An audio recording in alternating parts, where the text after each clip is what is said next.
Рекса украли прямо из дома, хозяева предположили, что это могли быть недобросовестные заводчики породы овчарка. Таким образом, они могли сэкономить определенную немалую сумму денег, а затем продавать щенков Рекса. Для своих хозяев Рекс был настоящим членом семьи. Щенка немецкой овчарки глава семейства Наталья и ее сын Константин взяли, когда питомцу был месяц. Четвероногий друг не отставал от хозяев ни на минуту. В выходные Костя брал Рекса отдыхать на природу и купаться на речку. А в будни семья дрессировала щенка на базе для собак ОМОНа. Пес отвечал на любовь хозяев взаимностью, преданно охраняя семейное поместье. Верный четвероногий друг всегда нес свой почетный пост в конуре на участке дома. Когда хозяева возвращались с работы, Рекс, виляя хвостом, несся их встречать. Так было каждый день, пока Рекс не исчез, вспоминает хозяйка собаки Наталья.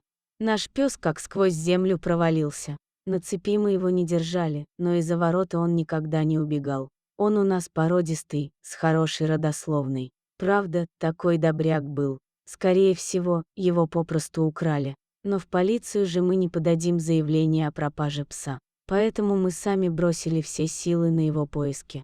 Наталья и Костя подавали объявления о пропаже Рекса в интернете, писали в газеты, рассказывали о его поисках на радио и даже пытались искать собаку через местное телевидение. Мы 2 месяца прочесывали округу на машине, делится хозяйка пса. Попадались на уловки мошенников, которые утверждали, что якобы нашли пса и отдавали им деньги. Мы очень тщательно его искали. Однако все было безрезультатно. Мы долгое время не хотели брать новых собак, хотя мне предлагали много породистых питомцев. Все это время я будто чувствовала, что может произойти чудо. И вот через 7 лет к нам постучала незнакомая женщина, которая сообщила нам: «Ваша собака нашлась». Беспризорного исхудавшего пса поймали в поселке Садовый, что в 20 километрах от дома Рекса. Грустный барбос жил возле продуктового магазина, где его подкармливали прохожие. Как и когда собака там появилась, не знал никто. К тому времени пес от истощения уже еле волочил лапы, и больную собаку отправили на передержку. Это было в майские праздники, рассказывает владелица передержки Марина. Я собираю старых немецких овчарок, поэтому забрала Рекса. Пес был без ошейника. Характер у него спокойный, взгляд умудренный жизнью. Он с достоинством залез в машину и глубокомысленно стал смотреть в окно. Очень благородный пес. Дома у меня сразу лег возле веранды, чтобы охранять дом. Покормив питомца, я стала разглядывать, есть ли у него раны. И тут нашла на ухе пса клеймо. Такие клейма ставят всем породистым собакам. По нему Марина и узнала производителя, который делал печать собаки, и сразу же позвонила в это агентство. Марина взяла Рекса к себе на передержку. Удивительно, но все клейменные книги у них сохранились, улыбается хозяйка передержки. В них были и данные о хозяине, который покупал щенка. Но был указан лишь адрес. Люди к тому моменту уже давно могли переехать. Но я собралась и поехала на свою удачу. Позвонила в дверь и скромно объяснила, что нашла овчарку по клейму. Хозяйка дома прошептала: «Это наш Рекс».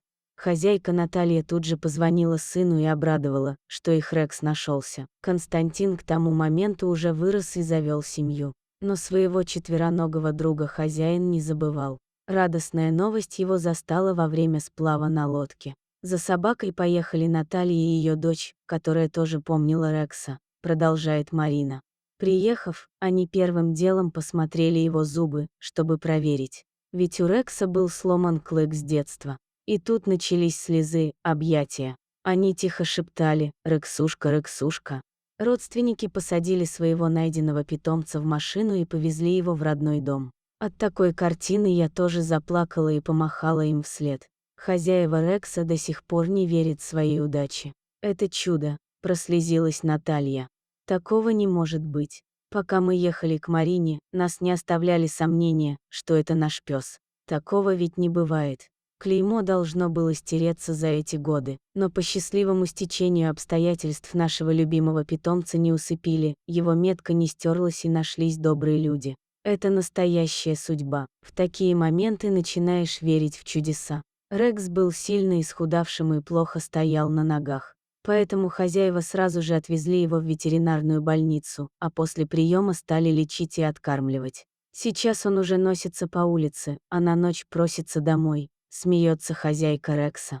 Для нас он как человек. Когда мы его на рентген возили, он такими преданными глазами на нас смотрел. Если бы Рекс умел говорить, он бы рассказал, что он пережил. Его где-то держали. У Рекса резцы сточены. То ли он цепь грыз, то ли клетку. Потом его, видимо, выбросили. И он скитался. На него нельзя было смотреть без слез. Семья Рекса уверена, что он их не забыл. Когда Рекс пришел в себя, он, судя по поведению, реакции и отношению к нам, все вспомнил, считает Наталья. Когда мы его первое время гладили, у него как будто слезы на глазах наворачивались. Самые настоящие слезы. Поначалу он не играл и почти не ходил. А теперь резвится, будто вернулся в детство. Но страх у него еще остался. Когда ворота участка открываются, он сразу бежит в вольер и прячется. После того, как Рекс вернулся домой, хозяева пса стали считать 8 мая его вторым днем рождения.